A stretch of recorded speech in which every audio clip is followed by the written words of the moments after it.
We've spoken in previous episodes about how businesses might be valued, but that's only part of the equation because unfortunately, you don't get to keep everything. So we're going to switch gears and talk about how you're taxed in a deal. If you aren't familiar with the concept of asset deals versus stock deals or different entity structures, it will be helpful to listen to our last few videos. There's a number of different ways that taxation occurs, so we're going to break this down into 3 different topics.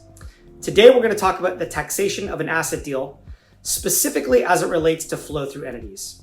These are your S corporations and your LLCs. We'll have a separate discussion about the taxation of C corporations in an asset deal, and then we'll round it out by talking about the taxation of a stock deal for any of these types of entities. So, back to today's topic, the taxation of S corporations and LLCs in an asset deal. After a buyer and a seller agree on a price, they must agree on what's called an allocation of assets, or an allocation of purchase price. This takes the total purchase price and breaks it down into different buckets that add up to the entire value. Some examples of these buckets include tangible assets, leasehold improvements, inventory, accounts receivable, goodwill, and the covenant not to compete. Each bucket has different tax considerations attached to it. For the seller, some of these are taxed at ordinary income tax rates, while others are taxed at capital gains tax rates. For the buyer, each bucket determines what period of time they'll be able to depreciate or amortize the assets they're acquiring. And surprise, surprise, what's good for the seller is most often bad for the buyer, and vice versa. You ultimately do need to agree because the parties will file a form with the IRS identifying the allocation of assets, and those forms need to match. Let's explore 2 of those buckets in an allocation with a little exercise.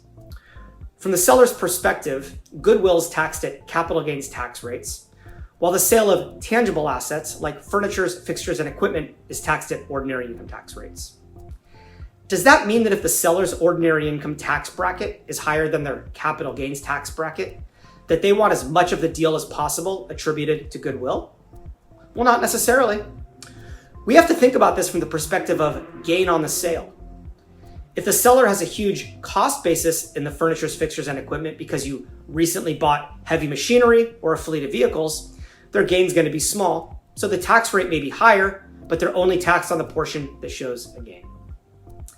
To put some numbers around this, the high end of the federal income tax rate in 2021 is 37%, while the capital gains tax rate is 15 to 20%.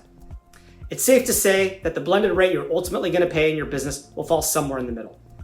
And I hate to break the news, but there's also an additional 3.8% net investment income or Obamacare tax to pay.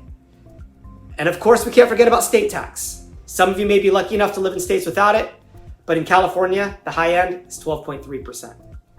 You can start to see why consulting with your CPA is so important to get your allocation of purchase price right and to identify any additional ways to shelter your income in a deal.